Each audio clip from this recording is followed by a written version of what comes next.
The Pendulum by Ray Bradbury. Up and down, back and forth, up and down. First, the quick flight skyward, gradually slowing, reaching the pinnacle of the curve, poising a moment, then flashing earthward again, faster and faster at a nauseating speed, reaching the bottom and hurtling aloft on the opposite side. Up and down, back and forth, up and down. How long it had continued this way, Layville didn't know. It might have been millions of years he'd spent sitting here, in the massive glass pendulum, watching the world tip one way and another, up and down, dizzily before his eyes until they ached. Since first they had locked him in the pendulum's round glass head and set it swinging, it had never stopped or changed. Continuous, monotonous movements, over and above the ground. So huge was this pendulum that it shadowed 100 feet or more with every majestic sweep of its gleaming shape, dangling from the metal intestines of the shining machine overhead. It took 3 or 4 seconds for it to traverse the 100 feet one way, 3 or 4 seconds to come back. The prisoner of time. That's what they called him now. Now, fettered to the very machine he had planned and constructed. A prisoner of time. A prisoner of time. With every swing of the pendulum, it echoed in his thoughts. Forever, like this, until he went insane. He tried to focus his eyes on the arching hotness of the earth as it swept past beneath him. They had laughed at him a few days before. Or was it a week? A month? A year? He didn't know. This ceaseless pitching had filled him with an aching confusion. They had laughed at him when he said, sometime before all this, he could bridge time gaps and travel into futurity.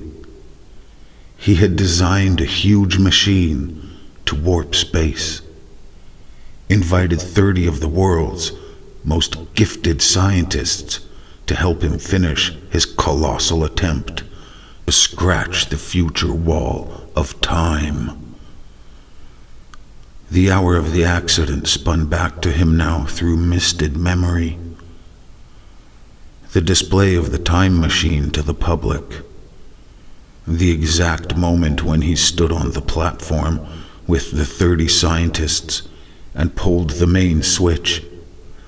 The scientists, all of them, blasted into ashes by wild electrical flames, before the eyes of 2 million witnesses who had come to the laboratory or were tuned in by television at home.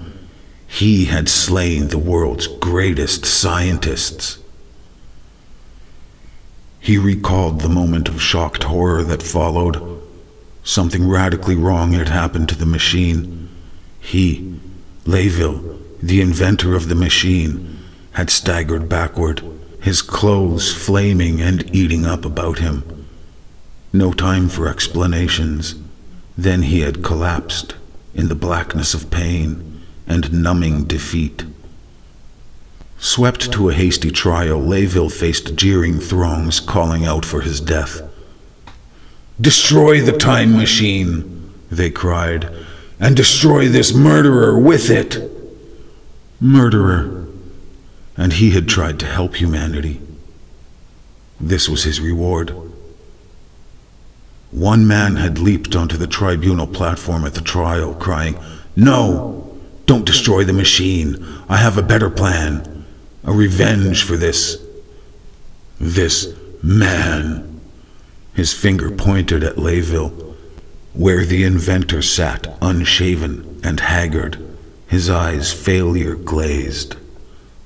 "We shall rebuild his machine, take his precious metals, and put up a monument to his slaughtering. We'll put him on exhibition for life within his executioning device." The crowd roared approval like thunder shaking the tribunal hall. Then, pushing hands, days in prison, months, finally, led forth into the hot sunshine, he was carried in a small rocket car to the center of the city. The shock of what he saw brought him back to reality. They had rebuilt his machine into a towering timepiece with a pendulum. He stumbled forward, urged on by thrusting hands, listening to the roar of thousands of voices damning him. Into the transparent pendulum head they pushed him and clamped it tight with weldings. Then they set the pendulum swinging and stood back. Slowly, very slowly it rocked, back and forth, increasing in speed. Layville had pounded futilely at the glass, screaming. The faces became blurred, were only tearing pink blobs before him. On and on like this. For how long? He hadn't minded it so much at first, that first night. He couldn't sleep, but he was not uncomfortable. The lights of the city were comets with tails that pelted from right to left like foaming fireworks. But as the night wore on, he felt a gnawing in his stomach that grew worse.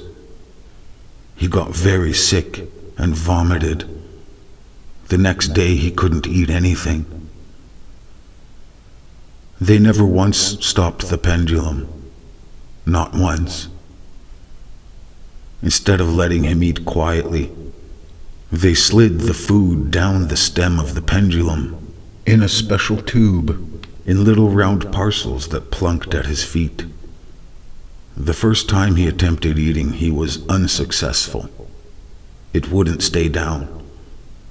In desperation, he hammered against the cold glass with his fists until they bled, crying hoarsely, but he heard nothing but his own weak, fear-racked words muffled in his ears. After some time had elapsed, he got so that he could eat, even sleep, while traveling back and forth this way.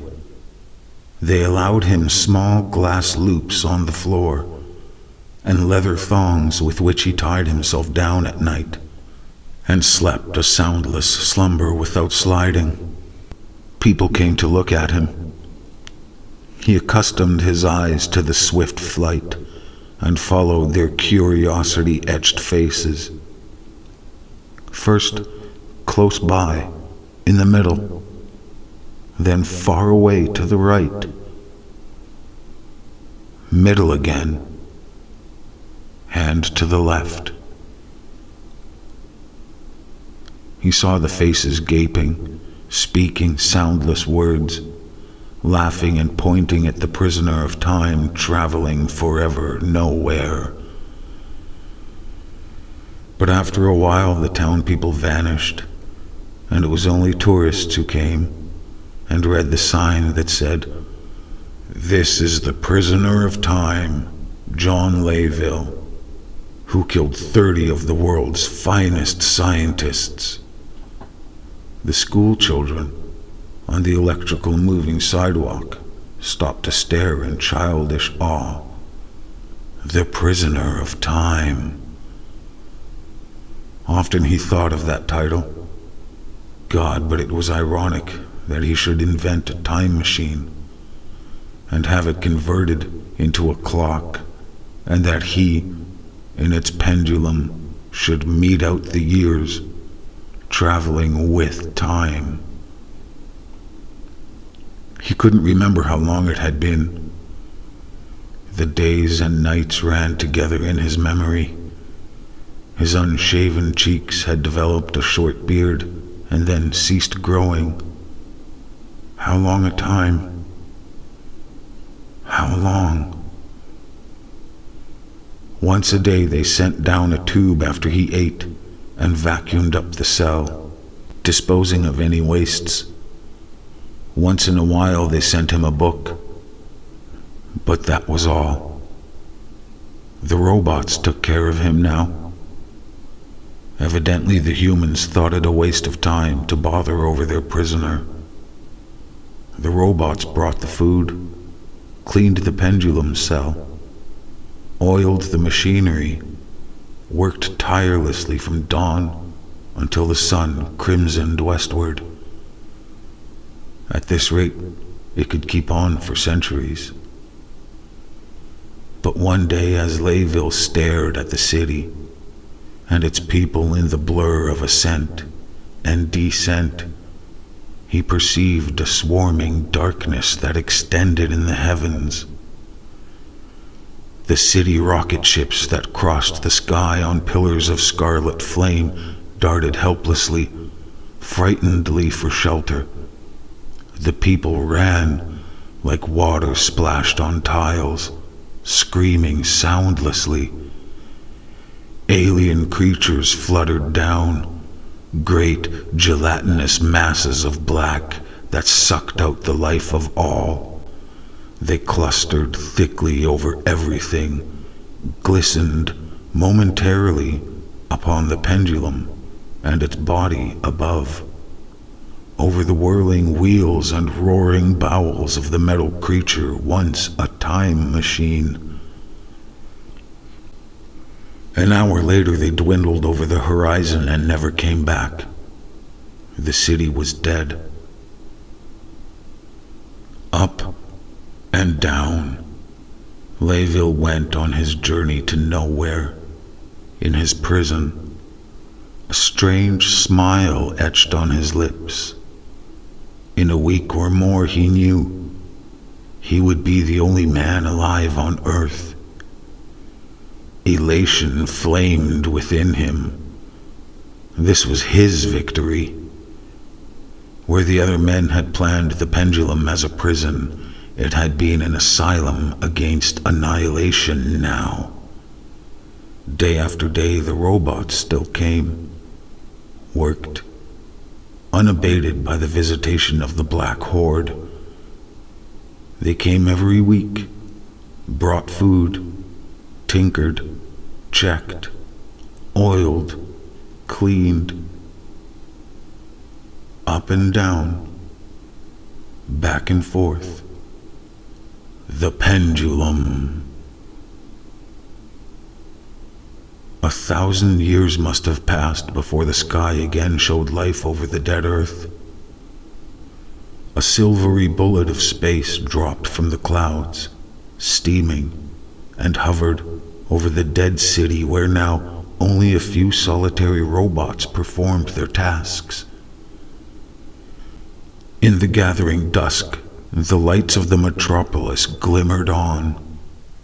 Other automatons appeared on the rampways, like spiders on twisting webs, scurrying about, checking, oiling, working in their crisp, mechanical manner. And the creatures in the alien projectile found the time mechanism. The pendulum, swinging up and down, back and forth, up and down. The robots still cared for it, oiled it, tinkering, 1,000 years this pendulum had swung. Made of glass, the round disc at the bottom was, but now, when food was lowered by the robots through the tube, it lay untouched. Later, when the vacuum tube came down and cleaned out the cell, it took that very food with it, back and forth, up and down. The visitors saw something inside the pendulum. Pressed closely to the glass side of the cell was the face of a whitened skull. A skeleton visage that stared out over the city with empty sockets, and an enigmatical smile wreathing its lipless teeth. Back and forth, up and down. The strangers from the void stopped the pendulum in its course, ceased its swinging, and cracked open the glass cell, exposing the skeleton to view. And in the gleaming light of the stars, the skull face continued its weird grinning, as if it knew that it had conquered something, had conquered time. The prisoner of time, Layville, had indeed traveled along the centuries, and the journey was at an end.